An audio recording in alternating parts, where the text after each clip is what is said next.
everybody who is not on the sort of extreme wing of the conspiratorial right, those are the ones who are wrecking the party by not accepting the extreme wing of the conspiratorial right that is constantly attacking inside the party. It's a wild supposition. Here's Alex Jones. This was, again, within the last 48 hours. From what I've heard, Bondi's not bad. She's just lazy. Bongino's emotional and a big baby. Patel is compromised. And it's just so sad. I mean, like, I just have to wonder, is that, who's dividing? Who's the big divider?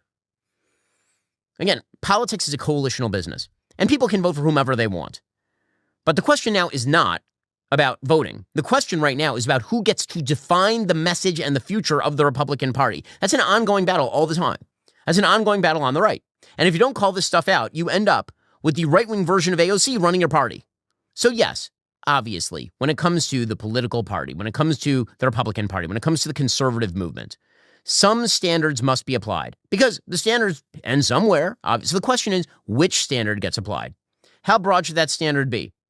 How much should certain people be respected who are trying to seize leadership of that standard and carry the banner forward?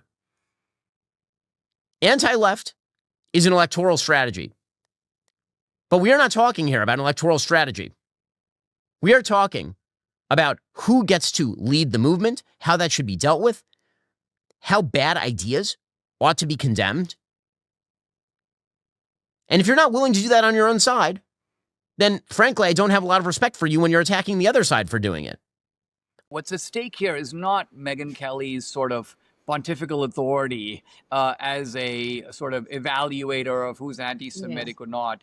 It's really her stance as a kind of brave, independent journalist who follows the facts where they go and calls balls and strikes the way they are. And so when she rather candidly says, Candace is a young mom, I feel for her.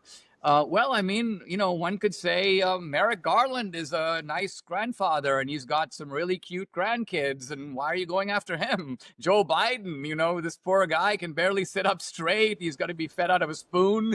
Why are you criticizing him in public? An angle that you can empathize with or an element to them that you can humanize. We're humans, of course.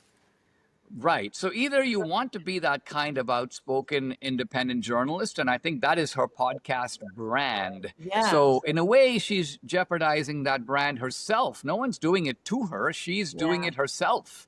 It would almost like if I were to say something like, I've got all this cinematic footage for my next film, but I'm not going to show it. And you'd be like, well, what kind of a filmmaker are you? If that's a topic you're covering, you actually have the goods and you're going to hold them back? Why? To me, when it first started, I thought, look, Tucker is being a habitual iconoclast. But he's being an iconoclast in a juvenile way, right? I try to be an iconoclast, but I try to be an iconoclast with ideas, with facts, with history. And I'm like, this is a parody of what it means to be an iconoclast. In the same way that, say, Candace's, quote, investigations are a parody of, like, Columbo, right? She's conducting a, quote, personal investigation. She recruits her minions to be kind of delegated, deputized investigators. The whole thing has an element of sort of surreal comedy to black comedy, so to speak. I don't mean black in the racial sense, of course.